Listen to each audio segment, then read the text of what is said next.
Gotta find my task.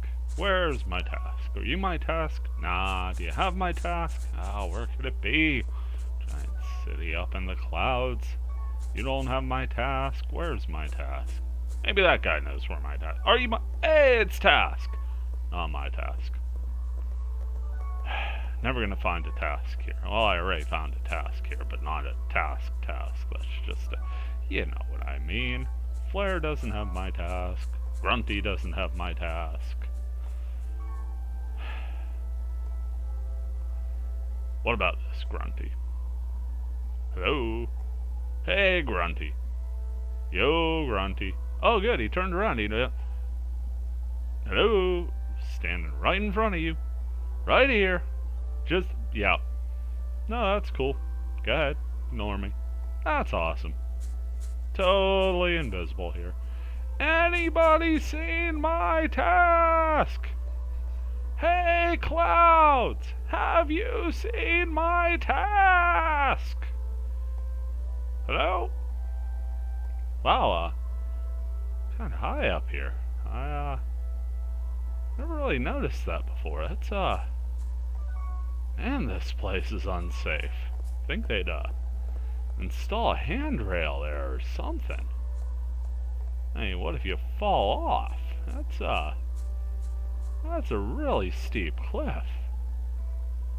Man, maybe that should be my task. Welcome everybody, this is a Grumpy Old Guy Gaming, and this is yet another edition, number 4 in our series of The Weekend Warrior.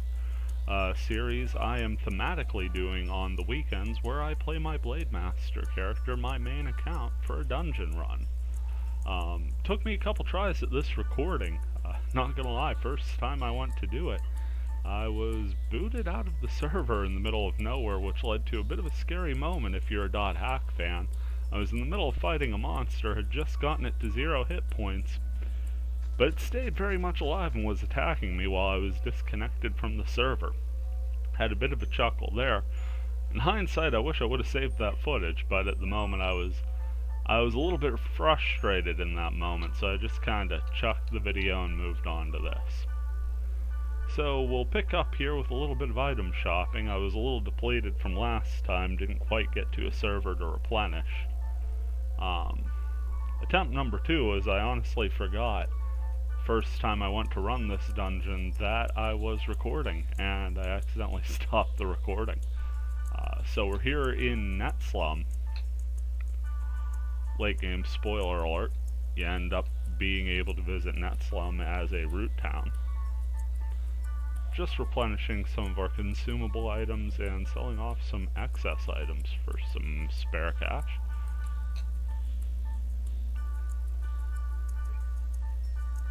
Earlier, before we picked up in this footage here, leveled up to level 26. This will be a level 28 field we're at today.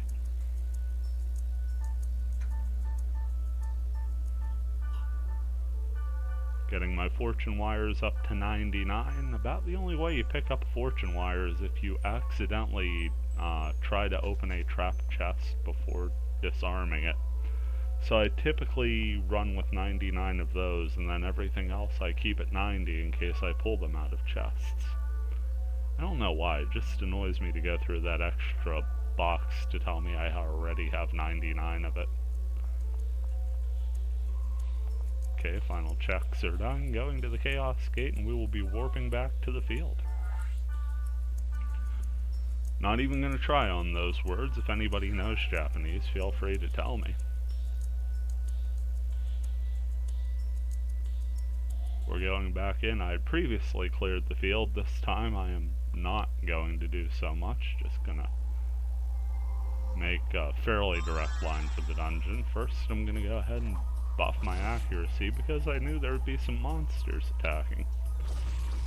Get a couple cursed blades here. Probably used to me saying dust curse for a monster with this model if you've paid attention to the Learning to Die Less series. This is a slightly upgraded version.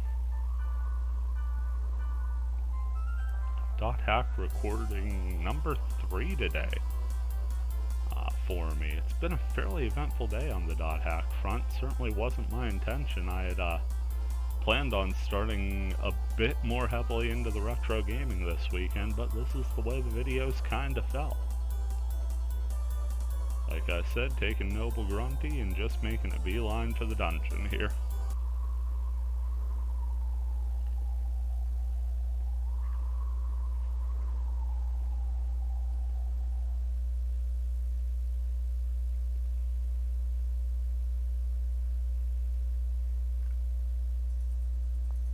Go ahead in, small room to welcome us.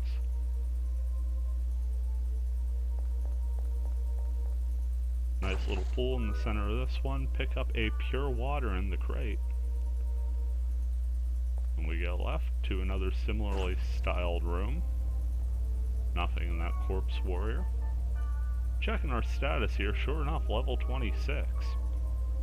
Got about 182 experience in as we go to the next room, and out of the portal pops a Moo Guardian. These have long been the bane of .hack fans, as they're monsters that are fairly robust, rather swift moving, can cast, and are a general pain in groups. Typically, one Moo Guardian is inconvenient, two are tricky, and three are a nightmare. They're right up there with Miniers if you get them in groups. You just kind of want to get one to a protect break so you could data drain it and have some chance of getting through the rest of the battle. As you can see, this is taking a fairly big chunk out of my Blade Master, so gonna be popping some healing potions here throughout combat. I think I went through about 30 during this recording. Curse Blade only takes a couple of hits after that. Nice little chunk of experience. And on to the next room. Here we find a couple options on where to go next and a couple breakable items along the way. Picked up a restorative. Let's see what's in this treasure chest. We pick up a fire bracer. And an antidote before we move on. Here's a medium-sized corridor, looks to be a dead end, and this is one of these portals I was talking about. 3 Moo Guardians. As you'll notice, it's rather tough going early on for me. I could barely get 2 steps in before their casting cycle begins again, and I am locked in place till all of those spells resolve. Thankfully, I've got my healing potions on shortcut, and if you're new to Fragment, probably one of the first tips I could give you, besides watching the How to Die Less series, shameless plug, would be to maximize your use of those shortcuts. If you're used to Infection, Mutation, Outbreak, and Quarantine, the series of PS2 games that this game sort of resembles and was based off of mechanically, one of the first differences you'll note is that the menus do not pause gameplay here. If you're used to the GU games, especially the remaster they got a couple years back, well, this is going to be nothing like that. So there I just sort of throw a spell out in frustration. It was Ganzot. I just literally raised a tree under him. Not the most damage on the planet, but it was something I could do. There we get a data drain in. Picked up a Virus Core B, and most importantly, reduced the number of Moo Guardians in the room by 1. It's gonna hurt me a little in the experience factor. I won't get any experience for that lower level monster. But it's also not gonna bug me hopping around the field there and not really doing anything to me. As you can see, this battle very resource intensive for me still at 2 Moo Guardian, but I'm in a position where I can at least maneuver a bit. I like to try and catch them when they're moving into a corner, because then you could sort of take an angle where you've got 2 to 3 good melee attacks in them even as they retreat. Managed to finish that one off as it's coming out of the corner and catch the other Moo Guardian in the same corner. Make short work of it, and then take out the one I had data drained. Get a treasure chest with an ice strike. That's a spell scroll, but I believe it sells for about 250 as opposed to that Ice Storm's 100. Overall, I'm not going to recoup the amount of gold in value of items I used there, but that's the nature of the game. Moving over here, we've got a small treasure room and a bearcat egg.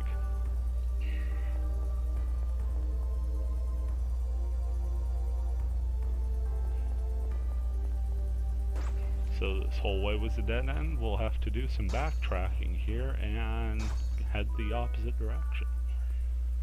Making sure to hit the breakable objects on the way. I'm not going to go out of my way for any of them because I am fairly well stocked aside from healing potions, and I'm fairly confident that I'm not going to pull a ton of those out of these. Do get another pure water though. I forget the in-game effect of pure water. I always just sort of stockpiled those for the NPCs in town that were specifically looking for them. In the PlayStation 2 games, they always had like a skill boost or something that you could get for 25 of them. Here in Fragment, they seem to just have the items, but they're fairly high-level items. At least early on. Here we're up against Woodstock.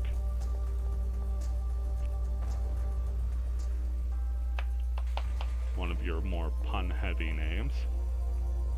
Notice gameplay drops a little bit here. This room is rather large, and apparently drawing it all a bit taxing on my computer. But once the monster's finished, able to grab the chests and head on our way.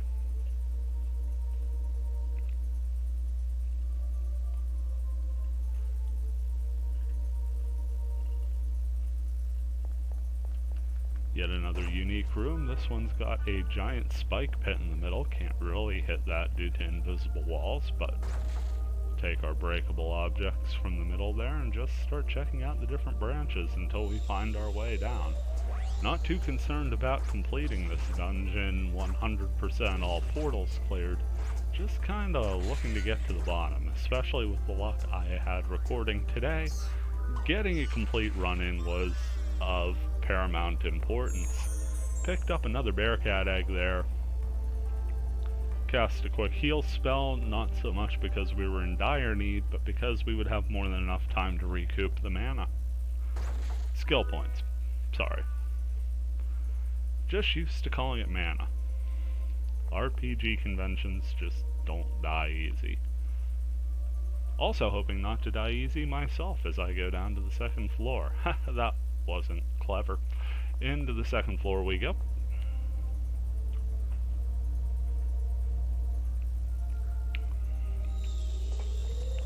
And we come upon a portal with another Woodstock. Dealing a fair amount of damage to this. About 248 on my larger strikes. Goes down relatively easy. And we pick up an ice flow out of it.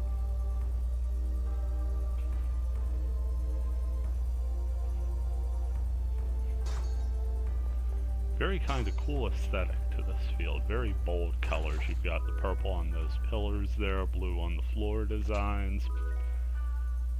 Some places have water flowing in around them. Some places have lava like that screen.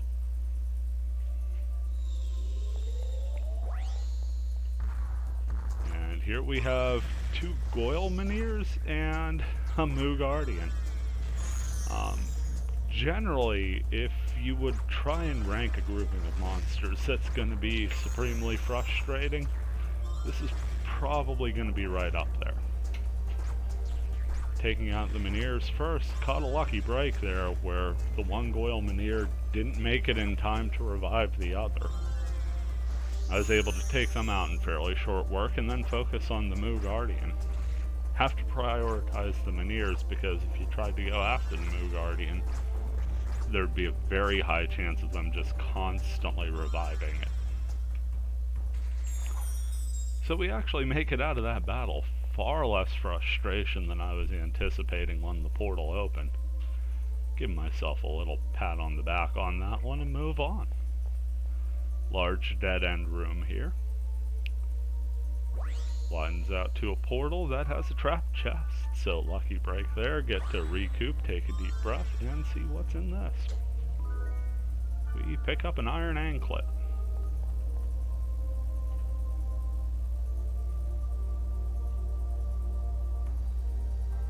Gonna work our way back and take that side door, as it's our only available option unexplored.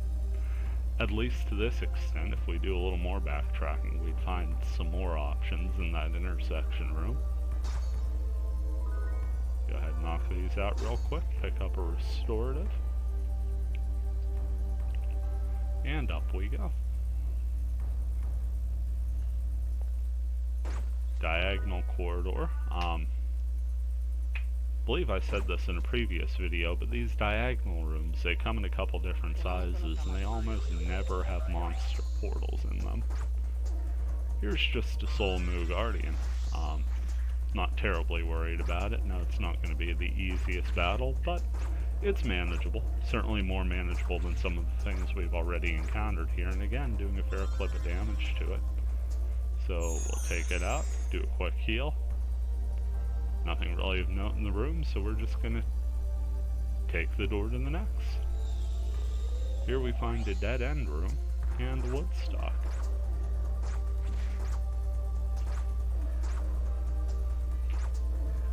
Due to groupings, large enemies are very often just found entirely by themselves, so when they spawn, you know you could just focus on them.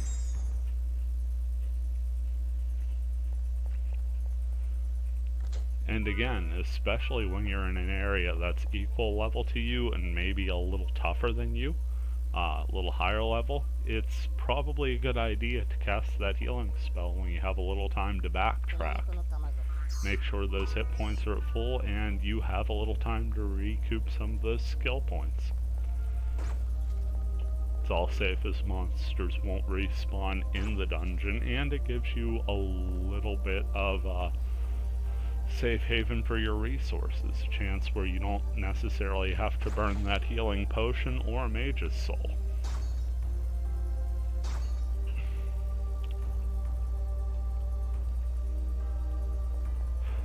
Turning down at the intersection now.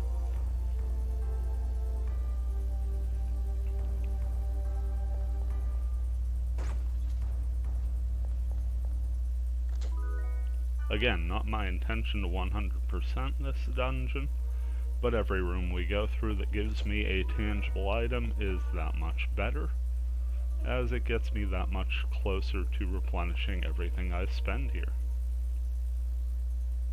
Long corridor bending in the middle, and out of the portal pops a couple Goyle Menhir. Resurrection, always the thing you worry about with the Menhir, so I'm going to do my best to try and take them both out with one shot, or at least weaken them as much as possible so I could take one out and then the other quickly to follow. So you can see things not going to plan for me early on here. Every time I take one down, the other's right there to revive. So I'm going to have this battle a good 3 to 4 times through by the time it's all said and done. 2 Menhir is going to feel like 8. For those thinking that this is a quick way to gain a ton of experience, allow me to correct you. You only get the experience in the game once the monster disappears like that. You can see I got 12 experiences. That one Goyle Menhir finally went away, allowing me to isolate the other and take it out. So battling 2 of them endlessly really didn't do anything except for chew up a decent amount of time. Coming up on a treasure chest here before the door, pick up the Hanged Man. And we have reached the stairs down to floor number 3.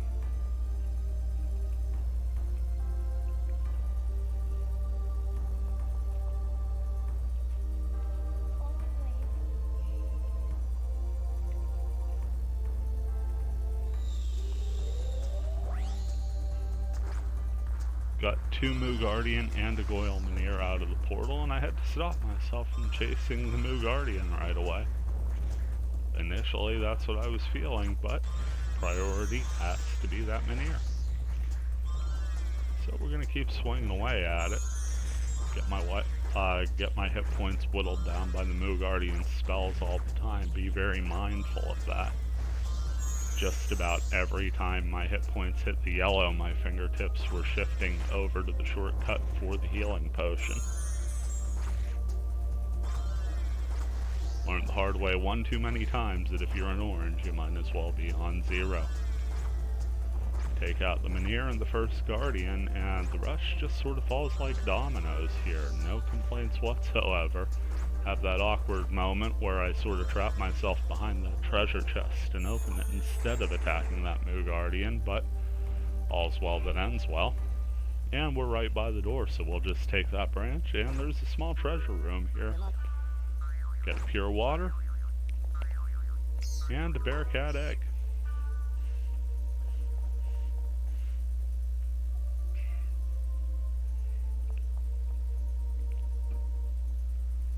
Nice little splash of color and a refreshing number of water element dungeons I saw this week, and I was sort of getting burnt out on fire and light.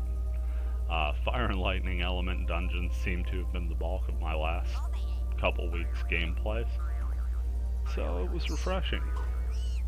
Especially coming into fall here from late summer. You generally don't mind seeing a little snow, especially in a video game where you don't have to shovel it.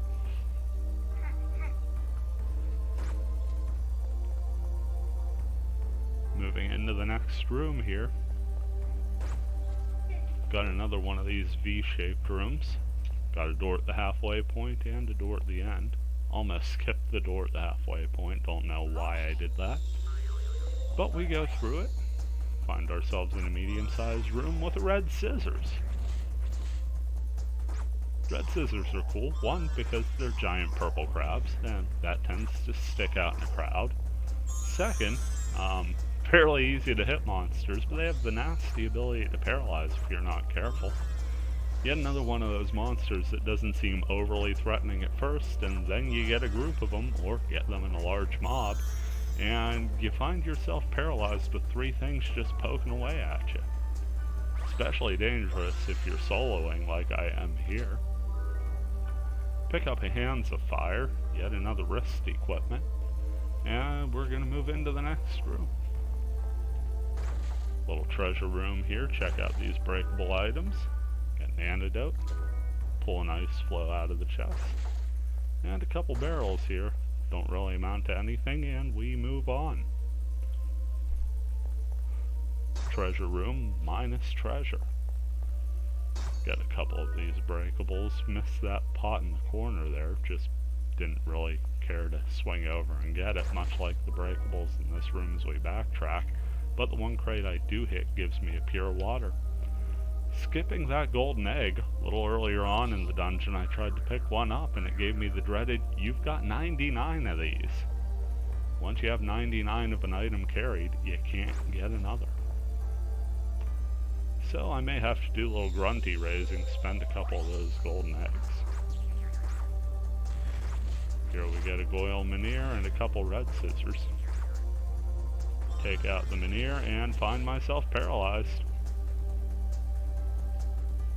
Kind of on a raised platform. Nice little display piece. Almost like it was a staged battle. Managed to tough my way through the paralyzation. There are plenty of hit points left. And do my best to take out that one red scissors, get a little fancy, and go for an ability to damage them both, so I don't quite do lethal, and I'm back in the situation where 2 of them are hacking away at me while I'm paralyzed again. You'll also notice that that one red scissors just regained a fair chunk of its hit points just from me sitting idle.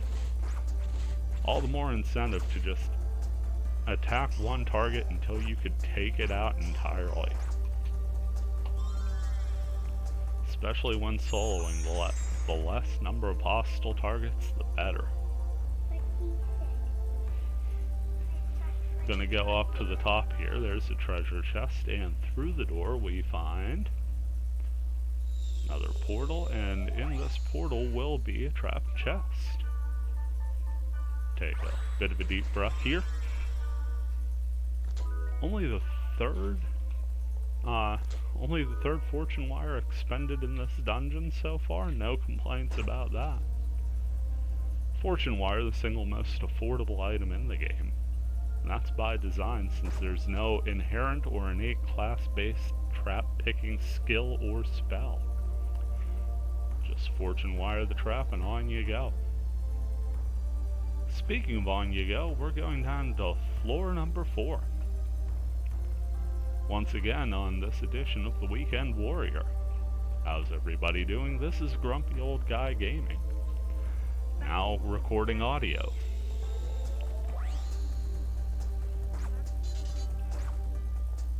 Here's a couple cursed blades. Nothing too scary about them. Always fun to hit lethal damage and then see the protect break. Just for the heck of it, I kind of want to quick hit my combo for data drain, but I don't think it'll do much of anything, just the animation playing through there. Go through those breakable items, 0 for 3 on those, and in the side door I go to find another sort of bending room. Trap chest in the middle here, so we're going to fortune wire that and open to find an iron anklet.